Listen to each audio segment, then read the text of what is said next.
After the revolution, for a very short period of time, some 8 months, I was appointed the Minister of Culture of the Republic of Armenia. And this was the start of the challenging career as a woman being in charge of political positions. And then afterwards, being the head of the biggest political faction of the majority in the Parliament of Armenia is another challenge, because there are very diverse and mixed expectations. First of all, there has never been a case when in the history of Armenia, the head of the biggest political majority in the parliament was a woman. And then there are the expectations or suspicions whether she's going to cope with the situation or not. And not only being a woman, but also being young plays a role here.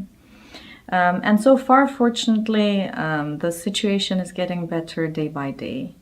Given the work that we do together with members of parliament, given the highlights and underscores that we make as a political team. And so being a team member is one of the most important points here. And being a young woman politician in a conservative society, in a conservative country as Armenia is, also means that quite often you get criticized not for the deeds that you do, but just because you're a woman and a young woman. And that was the reason that for me personally, after taking the charge of the head of the faction, for me personally, one of my agendas is to empower women, and especially the young women, to get engaged in the decision-making process and never to refrain from it just because you might be criticized for the things that men might not be.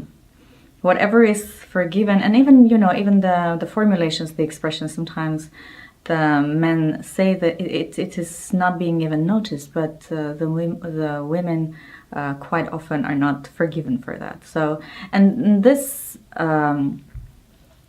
does not let a lot of women to get engaged into politics, and this is something which needs to be tackled.